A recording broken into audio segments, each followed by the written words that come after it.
Hello बच्चों, नमस्कार। तो डेट है आज 9 सितंबर 2023। तो हम क्लास 10th मैथ्स का चैप्टर नंबर 1 जिसका नाम है रियल नंबर और हिंदी में इसका नाम है वास्तविक संख्या स्टार्ट करने वाले हैं। ये हमारा पहला वीडियो है और जिसमें इंट्रोडक्शन के बारे में बात करेंगे, मतलब चैप्टर में बेसिक चीज़ें क्या होने वाली है। और सबसे पहले ये जो रियल नंबर चैप्टर का नाम है, तो रियल नंबर क्या होते हैं या फिर नंबर्स क्या होते हैं और नंबर्स को कैसे कैसे क्लासीफाई या कैसे कैसे उसको डिफ्रेंशिएट किया जा सकता है। देखिए, सबसे पहले नंबर्स को हम रियल नंबर और नॉन रियल नंबर में क्लासीफाई करते हैं, मतलब वास्तविक संख्या और अवास्तविक संख्या है। नंबर मतलब अंक से है मेरा, तो अंकों को हम वास्तविक और अवास्तविक संख्या में डिवाइड कर सकते हैं। देखिए, जो अवास्तविक संख्याएं हैं वो हमें क्लास 10th या फिर क्लास 9th के सिलेबस में नहीं होता है, इसको क्लास 11th में पढ़ना होता है। जो अवास्तविक संख्या है उसको इमेजिनरी नंबर या फिर आभासी संख्याएं भी कहते हैं। ठीक है, कुछ इस प्रकार के नंबर होते हैं, जैसे आप वर्गमूल में या फिर स्क्वायर रूट में अगर आपको नेगेटिव में अगर नंबर दिखे तो आप समझ जाइए कि ये एक इमेजिनरी नंबर है। इसको कैसे रिप्रेजेंट करते हैं, इसको हम लोग एक्स आयोटा से रिप्रेजेंट करते हैं। ठीक है, वर्गमूल of X iota, root X iota. देखिए, रियल नंबर पढ़ना है जो कि हमारे चैप्टर का टाइटल भी है। देखो, रियल नंबर को सबसे पहले दो पार्ट्स में डिवाइड किया जा सकता है। एक होता है हमारा रैशनल नंबर और एक दूसरा होता है इरेशनल नंबर। ठीक है, हिंदी में परिमेय संख्या है और दूसरा वाला अपरिमेय संख्या है। देखिए बच्चों, जो रैशनल नंबर होता है ये ऐसे नंबर होते हैं जिसको P/Q या फिर P/Q के फॉर्म में लिखा जा सकता है। ठीक है, ऊपर वाले नंबर को आप न्यूमरेटर कहते हैं, नीचे वाले नंबर मतलब Q को आप डिनोमिनेटर कहते हैं। हिंदी में P को आप अंश बोलेंगे और नीचे वाले को हर बोलेंगे। एक कंडीशन होती है, जो Q की जो वैल्यू है वो ज़ीरो नहीं होनी चाहिए और P और Q जो है एक integral value, non zero integral value होनी चाहिए। ठीक है, ऊपर में P की वैल्यू ज़ीरो हो सकती है but Q can not be zero. ठीक है, तो ये चीज़ रैशनल नंबर होगी। इसको अगर आप डिवाइड करोगे तो आंसर डेसिमल में ही आएगा या फिर नॉन डेसिमल में आएगा, जिसकी बात आगे हम करेंगे। डेसिमल या फिर नॉन डेसिमल। डेसिमल मतलब दशमलव और नॉन डेसिमल मतलब प्रॉपर नंबर। अपरिमेय संख्याएं कौन सी होती है जिनको आप P/Q के फॉर्म में नहीं लिख सकते हैं, आगे इसकी भी चर्चा करेंगे। सबसे पहले देख लेते हैं कितनी प्रकार के नंबर्स होते हैं या फिर कितने प्रकार के अंक जो कि हमारे सिलेबस के अनुसार हमें जानने चाहिए। ठीक है, चलिए शुरू करते हैं। तो मेरा नाम है रविशंकर और ये है आपका प्यारा सा YouTube channel CBSE bye divine classes. Start करते हैं। सबसे पहला जो है वो नेचुरल नंबर है। नेचुरल नंबर को प्राकृतिक संख्याएं भी कहते हैं। इसका मतलब ये जो 1 2 3 4 5 प्रॉपर नंबर है और 1 से स्टार्ट होती है नंबर है। ठीक है, इसको हम नेचुरल नंबर या फिर प्राकृतिक संख्याएं कहते हैं।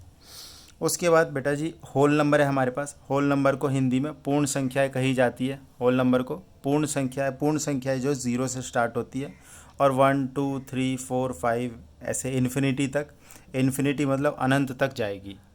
ठीक है, तो नेचुरल नंबर और होल नंबर क्या फ़र्क है? नेचुरल नंबर 1 से स्टार्ट होती है और होल नंबर जो है वो 0 से स्टार्ट होता है, बस इतना सा फ़र्क है। ठीक है, तो ये दो नंबर हमने देख लिए, नेचुरल नंबर और होल नंबर, प्राकृतिक संख्या एंड पूर्ण संख्या है। आगे बात करते हैं इंटीजर्स। इंटीजर्स को हिंदी में कहते हैं पूर्णांक। पूर्णांक, ठीक है, पूर्णांक मतलब जो पूरे पूरे अंक होते हैं। देखिए, यहाँ पर हम ज़ीरो से चाहे पॉजिटिव में आप चाहे कितना भी आगे चले जाओ इन्फिनिटी तक और नेगेटिव में भी चले जाओ। ठीक है, तो ये सारे क्या है, इंटीजर है, कोई पॉइंट वाला वैल्यू नहीं होगा, पूरे पूरे इंटीग्रल वैल्यू हो सकते हैं। ठीक है, तो ये जो जीरो से लेके इधर इन्फिनिटी तक इनको धनात्मक पूर्णांक कहते हैं या फिर पॉजिटिव इंटीजर, और नेगेटिव में -1 से लेके इन्फिनिटी तक इसको बोलते हैं ऋणात्मक पूर्णांक या फिर नेगेटिव इंटीजर। ठीक है, ओके, 1 से इन्फिनिटी तक की बात करें तो इनको बोला जाता है नेचुरल नंबर, और ज़ीरो से अगर यही चीज़ बात करी जाए तो इनको बोला जाता है होल नंबर। ठीक, ओके, उसके बाद ये माइनस में तो नेगेटिव नंबर होगी। तो पूर्णांक होपफुली आपको समझ में आ गया होगा। पूर्णांक ऐसे नंबर्स होते हैं जो कि प्रॉपर होते हैं, डेसिमल वाले नंबर काउंट नहीं करने हैं।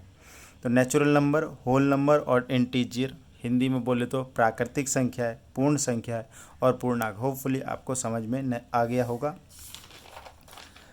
ठीक है, अगर आपको समझ में आ रहा है तो प्लीज़ चैनल को सब्सक्राइब कर दे, वीडियो को लाइक कर दे, सो दैट कि मुझे और भी मोटिवेशन मिले और अच्छी अच्छी वीडियो बनाने का। ठीक है, आपका सपोर्ट की ज़रूरत है। चलिए आगे बात करते हैं। प्राइम नंबर क्या होते हैं? प्राइम नंबर, जिसको अभाज्य संख्याएं कहते हैं, ये ऐसे नंबर है जिसके केवल दो ही फैक्टर होते हैं।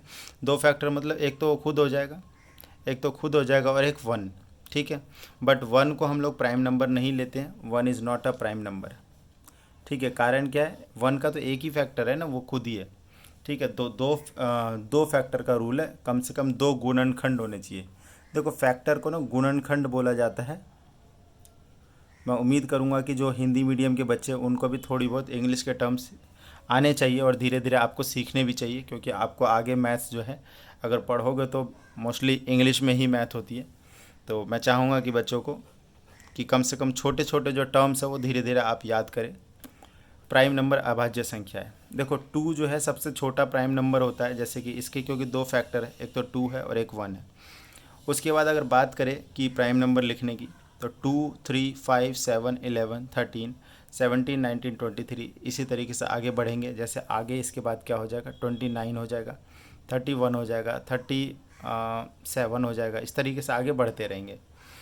देखिए बात यहाँ पे एक चीज़ देखिए कि जो जितने भी टू के बाद जितने भी नंबर है, 3, 5, 7, ये सारे वो नंबर है जिनका दो ही फैक्टर है, दैट इज़ टू और सॉरी दैट इज़ वन और वो खुद। ठीक है, एक के पहाड़े में आएगा और वो खुद के पहाड़े में आएगा। ठीक है, इधर देखिए सारे के सारे ना विषम संख्या है या फिर ऑड नंबर है, और सिर्फ ये जो टू जो है एकमात्र प्राइम नंबर है जो कि इवन है। एकमात्र, या फिर सबसे छोटी प्राइम नंबर भी टू ही है, और एकमात्र इवन प्राइम नंबर ये भी टू ही है। देखो, ऑड नंबर होता क्या है? ऑड नंबर विषम संख्याएं को कहते हैं, मतलब जो ऐसे नंबर्स जो कि दो से डिवाइड नहीं हो, जो दो से विभाजित ना हो। ठीक है, इनका जनरल फार्मूला होता है ऑड नंबर का 2n+1, where n is equal to 0, 1, 2, 3, 4, इस तरीके से। n की वैल्यू 0 रखिए, आपको पहला ऑड नंबर मिलेगा। n की वैल्यू 1 रखिए, आपको दूसरा ऑड नंबर मिलेगा। n की वैल्यू 2 रखिए, आपको तीसरा ऑड नंबर मिलेगा। तो n की वैल्यू बढ़ाते जाइए, आपको ऑड नंबर मिलते जाएंगे। उसके बाद देखिए टू इवन नंबर, 2, 4, 6, 8, 10, मतलब जो टू के टेबल में आता हो, जनरल फार्मूला 2n। ठीक है, क्या ज़ीरो एक इवन नंबर है? तो हाँ, ज़ीरो भी एक इवन नंबर है, मतलब इवन नंबर टू से नहीं, ज़ीरो से स्टार्ट होगी। तो 0, 2, 4, 6, 8, 10, इस तरीके से सारे के सारे इवन नंबर है। तो होपफुली आपको प्राइम नंबर भी समझ में आ गया होगा। प्राइम नंबर ऐसे संख्याओं को कहते हैं जिनके केवल दो ही गुणनखंड होते हैं, एक तो वो खुद और एक वन। सबसे छोटी प्राइम नंबर टू, एकमात्र इवन प्राइम नंबर टू, उसके बाद सारे के सारे ऑड। एक और चीज़, 1 से लेके 50 तक में टोटल प्राइम नंबर कितने होंगे? 15। 50 से लेके 100 तक में टोटल प्राइम नंबर कितने होंगे? 10। ठीक है, 1 से 50 तक में 15 और 50 से 100 तक में 10 प्राइम नंबर। मतलब अगर 1 से लेके 100 तक में आपसे अगर पूछा जाए कितने प्राइम नंबर हैं, तो हो जाएंगे 25। ठीक है, तो जैसे कि गिन भी सकते हैं, 37 के बाद प्राइम नंबर हो जाएगा, देखो 38 नहीं है, 39, 40 नहीं है, 41 होगा, 41 के बाद 43 होगा, 43 के बाद 47 होगा। ज़रा देखते हैं, 1, 2, 3, 4, 5, 6, 7, 8, 9, 10, 11, 12, 13, 14, 15। तो 1 से लेकर 50 तक में कितने हैं? 15 प्राइम नंबर। ऐसे ही आप लिख सकते हैं। आगे 51 से लेकर 100 तक में आपको 10 ही मिलेंगे। चलिए आगे बात करते हैं कंपोजिट नंबर। ठीक है, या फिर भाज्य संख्याएं। ये ऐसे नंबर्स होते हैं जिनके कम से कम दो से ज़्यादा फैक्टर हो, मतलब कम से कम 3 फैक्टर हो। ठीक है, मतलब जो अभाज्य संख्याएं नहीं है एक्सेप्ट वन को छोड़ के, वो भाज्य संख्या ही होगी, क्योंकि वन ना तो भाज्य में आएगा ना अभाज्य में आएगा। ठीक है, तो सबसे छोटा भाज्य संख्या या फिर कंपोजिट नंबर क्या होगा? 4 होगा। ऐसे 4 के बाद 5 नहीं होगा, क्योंकि वो प्राइम नंबर में आ जाता है, आप यहाँ पे देख सकते हैं। उसके बाद आएगा 6, उसके बाद आएगा 8, 9, 10, मतलब दो से ज़्यादा फैक्टर। देख लो, जैसे 4 के बारे में देखें तो इसका फैक्टर 1 भी है, 2 भी है, 4 भी है। 6 के बारे में 1 आ गया, 2 हो गया, 3 हो गया, 6, चार चार फैक्टर है। ऐसे सबके दो से ज़्यादा फैक्टर है। ठीक है, ये हमारी होगी भाज्य संख्या। होपफुली आपको कंपोजिट नंबर समझ में आ गया। बुक्स में आप देखोगे तो भाज्य संख्या जैसे प्राइम नंबर समझाने के लिए आपको बोलेगा कि इनका HCF जो है 1 होगा। अगर एक और चीज़, एक नंबर अभी बताऊंगा मैं आपको। ठीक है, को प्राइम नंबर का क्वेश्चन होता है। को प्राइम नंबर ऐसे प्राइम नंबर होते हैं सह अभाज्य संख्याएं। ठीक है, मैं यहाँ पे बता देता हूँ इस चीज़ को। को प्राइम नंबर, ठीक है। सह अभाज्य संख्या मतलब दो नंबर जिनका HCF हाईएस्ट कॉमन फैक्टर 1 होगा उसको हम लोग को प्राइम नंबर कहेंगे। ये HCF जो है ना आगे हमारे इस चैप्टर में आएगा, तो मैं वहाँ पे इस चीज़ को इंक्लूड कर लूँगा, ठीक है। जैसे अगर हम बात करें कि 2 और 3, तो क्या ये को प्राइम नंबर है, तो आप इनका HCF निकालेंगे, ठीक है, मतलब महत्तम समावर्तक निकालेंगे, तो आपका HCF 1 निकल के आएगा, तो हम बोल सकते हैं कि यस। जैसे अगर हम बात करें कि 2 और 6 क्या ये को प्राइम नंबर है, तो नहीं, ये को प्राइम नंबर नहीं होगा क्योंकि इनका कॉमन फैक्टर 2 आ जाएगा, ठीक है। तो HCF जो है 1 नहीं है। HCF जब 1 होगा तब को प्राइम होगा, HCF 1 नहीं है तो को प्राइम नहीं है। आगे के वीडियोज़ में इस सब चीज़ को हम देखेंगे। आगे देखिए, जो नंबर्स को अब मैं दो तरीके से क्लासीफाई कर रहा हूँ, एक तो डेसिमल नंबर और एक non decimal number. Decimal number मतलब दशमलव वाले नंबर, और नॉन डेसिमल नंबर मतलब जो अदशमलव या फिर जो दशमलव में नहीं है। देखिए, अभी तक जितने भी नंबर्स पढ़े हमने पढ़ा नेचुरल नंबर मतलब प्राकृतिक संख्या है, हमने पढ़ी होल नंबर मतलब पूर्ण संख्या, मतलब इंटीजर पूर्णांक पढ़ा, ऑड नंबर विषम संख्या है, इवन नंबर सम संख्या है, प्राइम नंबर अभाज्य संख्या है, कंपोजिट नंबर भाज्य संख्या है। ये सारे के सारे जो है एक नॉन डेसिमल नंबर है। अभी तक ये सारी चीज़ें हमने वीडियो में पहले पढ़ी है। और एक चीज़ आपको बताती है, जितने भी नंबर्स हैं नॉन डेसिमल वाले, कोई भी नंबर, इनको आप रैशनल नंबर या फिर परिमेय संख्या कह सकते हैं। जैसे कि हमने शुरुआत में बताया इसमें कि real number either rational number या फिर इरेशनल नंबर, तो हमें रियल नंबर में एक चीज़ तो समझ में आ गई कि जितने भी नॉन डेसिमल नंबर होंगे वो रैशनल नंबर होंगे। जितने भी नॉन डेसिमल अदशमलव नॉन डेसिमल जिसमें डेसिमल नहीं है, तो नॉन डेसिमल नंबर को रैशनल नंबर बोला जाएगा, राइट, ओके। अब हम बात करते हैं डेसिमल नंबर। डेसिमल नंबर मतलब कुछ इस तरीके की, ठीक है, जो कि इस तरीके से दशमलव के रूप में हो। अब एक बात देखिए, जो ये जो दशमलव नंबर है इनको भी फर्दर डिवाइड किया जा सकता है। कैसे डिवाइड किया जा सकता है, देखो, कुछ होते शांत दशमलव और कुछ होते अशांत दशमलव, ठीक है। शांत दशमलव का क्या मतलब है? शांत दशमलव का मतलब है जब आपको कोई चीज़ डिवाइड करने के लिए दिया जाता है, आंसर अगर रिमाइंडर अगर 0 आ जाए तो उसको बोला जाता है शांत दशमलव। जैसे 10 को 2 से आप डिवाइड कर रहे हैं, 10 को 2 से अगर भाग दे रहे हैं, तो देख लो यहाँ पर जो बचता है ये लास्ट में, इसको बोला जाता है शेषफल, इंग्लिश में बोले तो रिमाइंडर। अगर रिमाइंडर 0 आ गया तो हम बोलेंगे कि ये शांत दशमलव है। जैसे एग्जाम्पल के तौर पे 625 को अगर 4 से भाग दिया जा रहा है, तो देखिए जब इसको डिवाइड कर रहे लास्ट में क्या आ जाएगा? लास्ट में आ जाएगा 0। लास्ट में क्या आ गया? 0। तो रिमाइंडर क्योंकि 0 आ गया, तो 0 आने पे ये शांत दशमलव है, ठीक है। जैसे अगर मैं एक काम करूं कि 11 को अगर 4 से डिवाइड करने के लिए बोला जाए, तो 4 दूनी 8, 3 बचा, यहाँ पे 0 लगाओगे, 4 सत्ते 28, 2 फिर 0 लगाओगे, 4 पंजे 20, तो आंसर कितना आया? 0। मतलब ये भी जो 11/4 ये कैसे दशमलव है? ये है शांत दशमलव या फिर इंग्लिश में टर्मिनेटिंग डेसिमल। कैसा है ये? Terminating decimal. तो बेटा जी एक चीज़ आप ध्यान रखिए, डिवाइड करने पर अगर रिमाइंडर 0 आ रहा है तो आप बोलेंगे टर्मिनेटिंग डेसिमल या फिर शांत दशमलव, हिंदी मीडियम वाले बच्चों के लिए। और आपको एक चीज़ जानकर बड़ा आश्चर्य होगा, शांत दशमलव भी परिमेय संख्याएं होती है। मतलब आप चीज़ों को डिवाइड करके देखिए, अगर रिमाइंडर 0 आया तो आप बोलेंगे टर्मिनेटिंग डेसिमल नंबर। जैसे कि ये देखिए 11/4 आया, तो इसको टर्मिनेटिंग डेसिमल नंबर हम कह सकते हैं, टर्मिनेटिंग डेसिमल नंबर। आपको जस्ट डिवाइड करके देखना है। अब यहाँ पे देखिए अशांत दशमलव की बात की जा रही है, मतलब रिमाइंडर 0 आएगा ही नहीं, आप करते जाइए, रिमाइंडर 0 नहीं आएगा। जैसे कि यहाँ पे ये देखो एग्जांपल, 10 को 3 से भाग कर रहे हैं, तो आपको पता ही है कि अगर इसको डिवाइड करोगे 3.333 ये रिपीट होता जा रहता है, ये वाली चीज़ रिपीट होती रहती है। तो हम इसको किस कैटेगरी में डालेंगे? हम इसको डालेंगे नॉन टर्मिनेटिंग में या फिर अशांत दशमलव में, मतलब जो जिसका रिमाइंडर 0 आ ही नहीं रहा है, रिमाइंडर बार बार 1 बचेगा ही बचेगा। अब यहाँ पर दो चीज़ें होती है अशांत दशमलव में भी। एक चीज़ तो होता है रिपीटिंग, एक चीज़ होती है रिपीटिंग मतलब आवृत्ति, आवर्ती मतलब वो रिपीट होती रहती है नंबर। एक होता है नॉन रिपीटिंग, एक क्या होता है? Non repeating.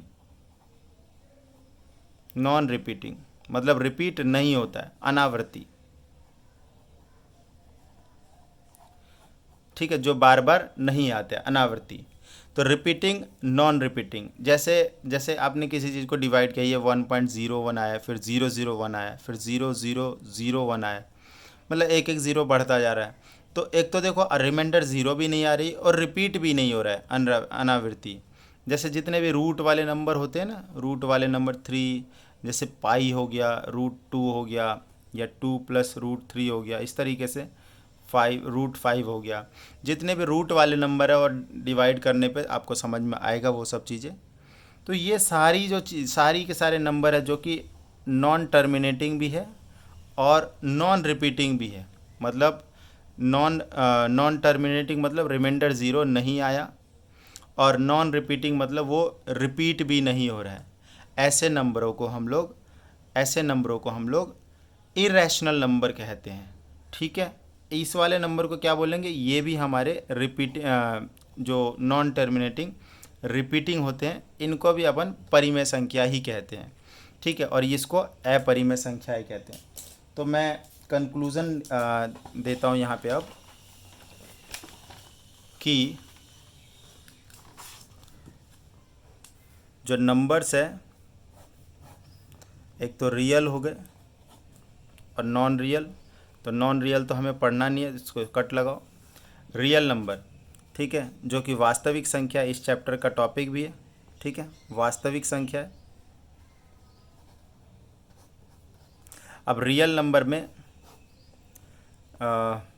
डेसिमल नंबर आएंगे और नॉन डेसिमल भी आएंगे।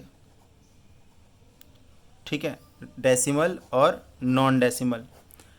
तो नॉन डेसिमल में जैसे कि आ गए नेचुरल नंबर, प्राकृतिक संख्या है, होल नंबर, पूर्ण संख्या है, इंटीजर, पूर्णांक, ऐसे ही odd number, even number, odd number, even number, और क्या क्या है? Prime number, coprime number. ठीक है, इस तरीके से जितने भी नंबर है जो कि विदाउट डेसिमल वाले हैं, ये सारे के सारे कैसे नंबर है? रैशनल नंबर है। सारे के सारे कैसे हैं? रैशनल है। रैशनल मतलब इनको P/Q के फॉर्म में लिख सकते हैं, ये परिमेय संख्या है। ठीक है, तो रियल में नॉन डेसिमल नंबर सारे रैशनल होते हैं। उसके बाद रियल में जो डेसिमल है, डेसिमल में दो प्रकार के आ गए, एक तो टर्मिनेटिंग, एक आ गए टर्मिनेटिंग, एक टर्मिनेटिंग मतलब शांत, और एक है नॉन टर्मिनेटिंग। एक क्या है? नॉन टर्मिनेटिंग मतलब अशांत। ठीक है, टर्मिनेटिंग में ये जो टर्मिनेटिंग वाले नंबर है जिसका रिमाइंडर 0 आ जाता है, जिसका शेषफल 0 आ जाता है, इन सब को भी हम क्या बोलते हैं? रैशनल नंबर बोलते हैं। इन सब को भी क्या बोलेंगे हम लोग? रैशनल नंबर कहते हैं। ठीक है, नॉन टर्मिनेटिंग में फर्दर दो कैटेगरी आ जाती है। नॉन टर्मिनेटिंग में एक आ जाता है रिपीटिंग, एक आ जाता है रिपीटिंग मतलब जो रिपीट करेगा, आवर्ती है, आवर्ती, और एक अनावर्ती मतलब नॉन रिपीटिंग मतलब पुनरावृत्ति जिनकी नहीं होती है। ठीक है, इनकी आवर्ती है और ये पुनरावृत्ति आवर्ती नहीं है, अनावर्ती मैं कहूँगा इसको। ठीक है, रिपीट नहीं होने वाले, इनको भी हम रैशनल नंबर ही कहते हैं, परिमेय संख्या ही कहते हैं। ठीक है, रैशनल नंबर, और इनको हम इरेशनल नंबर कहते हैं, इरेशनल नंबर।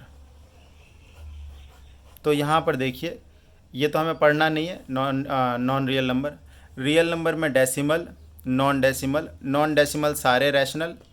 डेसिमल में टर्मिनेटिंग, नॉन टर्मिनेटिंग मतलब शांत अशांत। जो टर्मिनेटिंग है वो सारे के सारे रैशनल, नॉन टर्मिनेटिंग में 2 आ गए, रिपीटिंग, नॉन रिपीटिंग। एक रिपीटिंग मतलब जो रिपीट हो रही है आवृत्ति, और अनावर्ती नॉन रिपीटिंग। जो रिपीटिंग वाले नंबर है वो एक रैशनल नंबर होता है, और सिर्फ ये वाले नंबर इरेशनल होते हैं। एग्जाम्पल के तौर पे जितने भी रूट वाले नंबर है वो आ जाएंगे यहाँ पर, और पाई आ जाएंगे, और उसके बाद पी बाई क्यू वाला देख लेना, अगर फ्रैक्शन में लिखा हुआ है और उसको आप डिवाइड करोगे तो अगर वो नॉन टर्मिनेटिंग फ्रैक्शन है तो वो हो जाएगा। ठीक है, तो इस तरीके के नंबर यूजुअली आपको पी अपन क्यू के फॉर्म में होगा नहीं, यूजुअली ये इसी फॉर्म में होता है। अगर है बोल रहा है चेक करने के लिए तो आप उसको डिवाइड करके देख लीजिए, अगर नॉन टर्मिनेटिंग नॉन रिपीटिंग आया तो आंसर देंगे आप अपरिमेय संख्या, अदरवाइज़ वो एक परिमेय संख्या होगा। फिलहाल इस वीडियो में इतना ही। धन्यवाद धन्यवाद धन्यवाद।